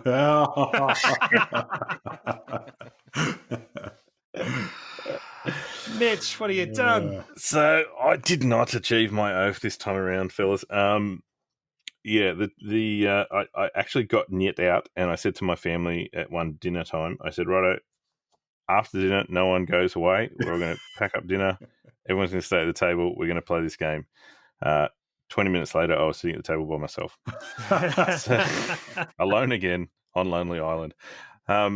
So, yeah, I did not get a chance to play it. It's a challenge for me, even though it is only a small card game. It's a challenge for me because it's a minimum of 3 players. Right. So quite often I can knock a game over with my eldest son or my daughter or my wife, but very rarely can I get all of those planets to align at the same time. So yeah, I just didn't get to that one, unfortunately. So I apologize for that, and I will be doubling down. So that's what we like to hear. It is only a small game, yet a pretty simple card game. So I figure in order to double down, I better throw a big one up behind it. So I'm going to put, and this is thanks to Steve. Uh-oh. I'm going to put on there Jaws of the Lion. Yes. Which I was for the longest time resisting. I wasn't going to buy it because I have Gloomhaven and I've never touched it. And then I think one thing you said to me, Steve, where you said, no, you can play it with other people and you can have an easier campaign with your kids and whatever else. And that was what pushed me over the line. So I went out and bought a copy last week or a week and a half ago, whenever it was. And yeah, it's been sitting there since, but I'm going to do myself a favour of, hi, Mitch Keddy, by the next time I am on the podcast, we'll have played Niet and Gloomhaven, Jaws of the Lion. Oh, it warms the cockles of my heart. On a great episode to put that up too, you know, like it's not like we haven't spoken about Gloomhaven enough. You know? Yeah, exactly. Fantastic. I'm sitting here thinking I got to rag on Gloomhaven to throw a bit of the crap around on both these games. And we're about to throw it onto my my oath as well. Different game though; it's not the same. Different game. So yeah, totally different. Totally different. Yeah, that's right. All right, well, that will do us for tonight's episode. Big thanks to Mitch and Connor for tonight. Thank you, guys. Thanks, guys. Always fun. Yes. And as per usual, a reminder that we play loads of game on Tabletop Simulator and Tabletopia, Board Game Arena. All you got to do is jump onto our Discord channel, Board Game Barbecue, and just go to the Looking for Games if you want to join us there, or just chat about games in the board game chat, or just chat about random things like cats in Gloomhaven boxes in our general chat. And if you're afraid of TTS and not sure how to use it, Adrian is now doing TTS tutorial sessions. Oh, he is. Yeah, it's right. fantastic. After what you said about Adrian playing Era, I'm glad he's not doing tutorials on gameplay. He never. He will say he doesn't know. Like just knows TTS. He doesn't know the games themselves. So yeah. But other than that, obviously, Facebook community, which is the Board Game Barbecue community, you'll find us on there. That we do a lot of stuff on there, a lot of content that goes out, and little questionnaires and things. And Mitch does a fantastic new member Monday post with a couple of hidden games that you've got to solve or some Easter eggs that you've got to find, things like that. Really cool. We've got our what's on the gaming menu for Friday, and Dan started a Saturday silliness thing, which has been pretty fun. So lots of stuff on there, but also Instagram. That's where we do all of our swear and oath fulfilled posts on there, as well as other stuff. So jump on there and check us out. And on Twitter as well. Where else can you find us? You can email us at podcast@boardgamebarbecue.com. We'd also want to do a couple of things too. We want to ask, if you love this podcast, we'd really appreciate if you actually went on to whatever podcast app you use and give it a rating. Tell us what you think. You can be as nice or as harsh as you like. We're open to any kind of criticism. So jump on there and tell us what you think, and that'll really help us out. And also, we want to finish by giving a massive thanks to Advent Games for helping sponsor the podcast. Dean and the crew there do an awesome job and have one of the best websites for viewing games and siphoning through categories. So big thanks to Advent as well. But that will do us for this episode. Once again, thanks, Connor. Thanks, Mitch. Thanks again. Thank you, guys. And we'll see you on the next one. Cheers. See you later. Yeah. Bye-bye. Coolio. And we're out. We're out. That was fun, guys. Yeah, I enjoyed that. I thought that went really smoothly. Yeah. I've only got Castles of Burgundy and Silver and Gold and Imperial Settlers Roll and Write written down, so that's all right. You've already got Silver and Gold, haven't you? No, I've been hanging for it. I can't get my hands on it, so I've got to find someone who's selling it. I thought I saw a post where it had turned up in the package or something that you bought. No. I think someone else got it. I got it. Yeah, it's on. Right, okay. Yeah. Right. Have you tried it yet? No, I haven't. I might give it a go this week. Yeah, my brother's coming over and he quite likes cartographers, so give that a go. Yeah. I've got the Imperial Settlers Roll and Write app, but there's something about learning a game on an app that I find... I can't do it. Yeah, it's I'd rather be taught it and then go to the app. I will actually say that I played a lot of the app and then I went back to playing it on the sheet, and there's a little bit of bookkeeping involved because the app will go, learn, you can't take this action, so there's no point clicking that button. Whereas you could obviously go, I mean, that's the same in anything really, but because they give you those little boxes and you just write in and say, this is how many workers I've got, and that works pretty well. But you can print off sheets. Like I said, then it's 3 sheets, and it's like, do I really want 3 sheets when I'm playing this game? But give it a go, and geez, I'd love it. I just can't get enough of it. Yeah, I find it really hard learning games on apps, even BGA, because when you're forced to do all those calculations yourself, it's kind of reinforcing how to play the game. Yeah, in your head. I'm playing a game of Teotihuacan, like a turn-based game on BGA at the moment, and I'm forgetting how to play that game because it's on BGA. If it was in front of me, I'd remember, if I go here, I do this, that's fine. But I'm like, shit, what are my actual options here? I'm finding it a bit tricky. It streamlines it, but in streamlining it, it takes that disconnect of you having to physically pick up your piece, which you do on Tabletop Simulator and Tabletopia, and move it to where you need to go or roll on that dice. Whereas, I think, what do we play? Trekking the World, it was like, I'll just click here. Like, I wasn't even really putting much thought into it because I'm just clicking clicking it here and clicking it here, clicking it here. But yeah, I agree. I feel like it's a place to go when you know a game really well and you just want to knock out a quick game with somebody where you both know it really well. But if you're unsure, I find it a bit tricky. Speaking of Trekking the World, where are our games? Yeah, I know.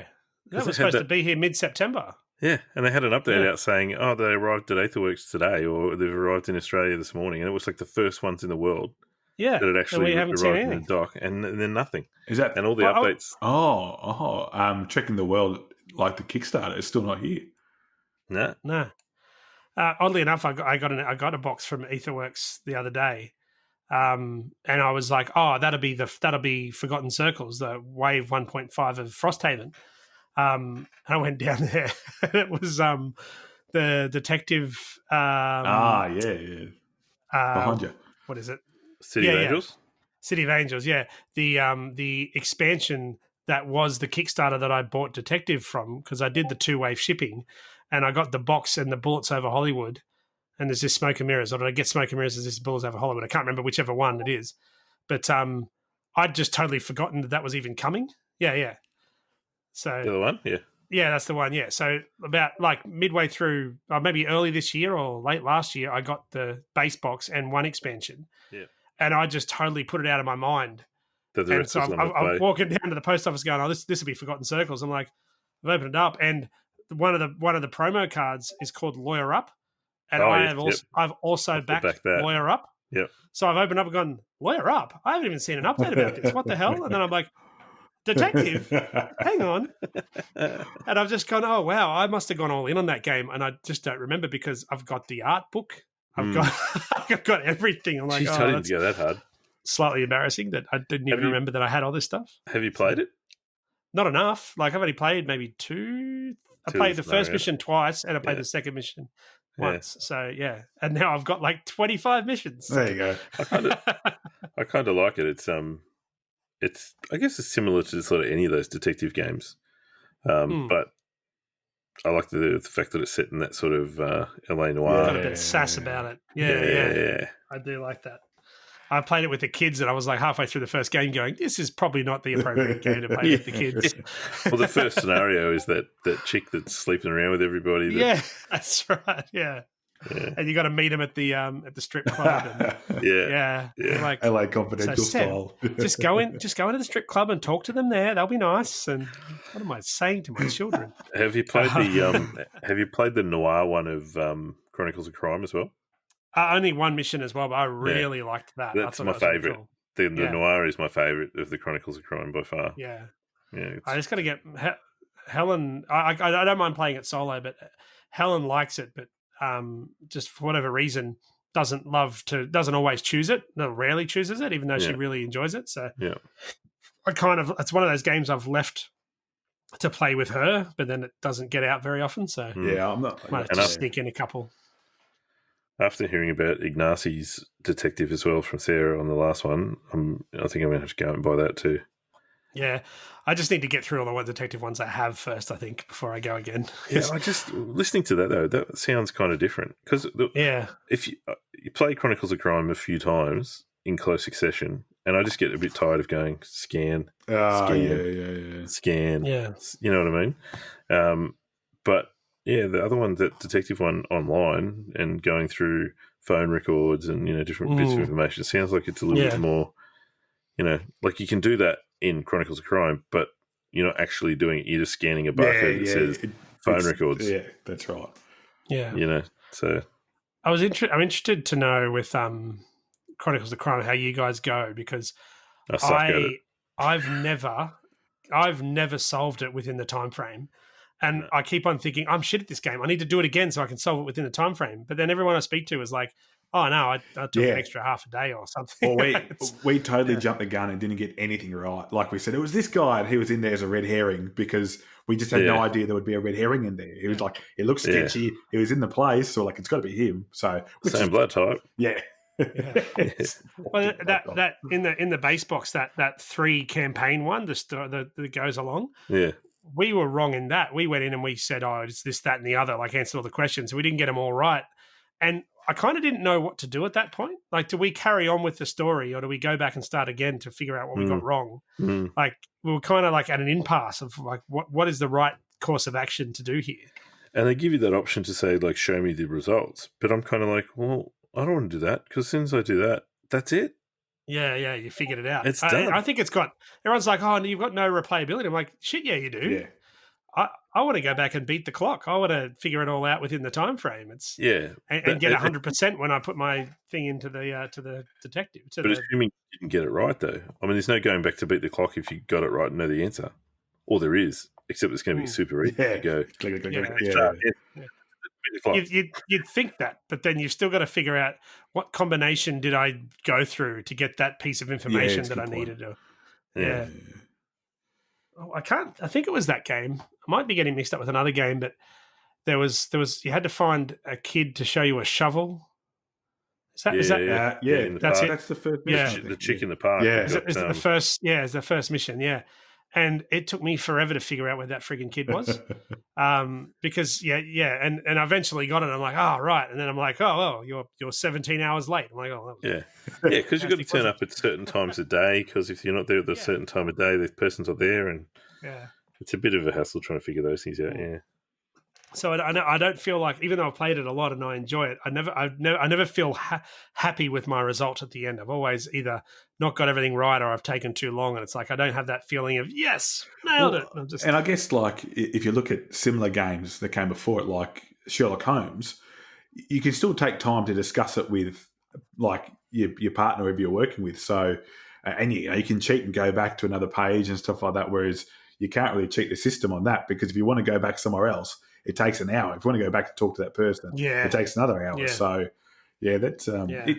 Sort of it adds another level of stress compared to just fossicking through a little booklet. I do like Sherlock Holmes, though. It's a lot of fun, but it's quite analog now these days compared to all those other ones. I haven't played it. All right, guys. As per usual, I'm going to have to jump off because I'm in my bedroom and my wife wants to go to bed. Oh, good. And I'm going to go say goodnight to Raf because it's his birthday. Yes. So wish him happy birthday. Thanks again. No dramas. I'll turn this off and then I'll turn it off on Zencaster. Okay, cool. Take it easy, guys. Catch up. See you guys. Yeah. Where's Zencaster?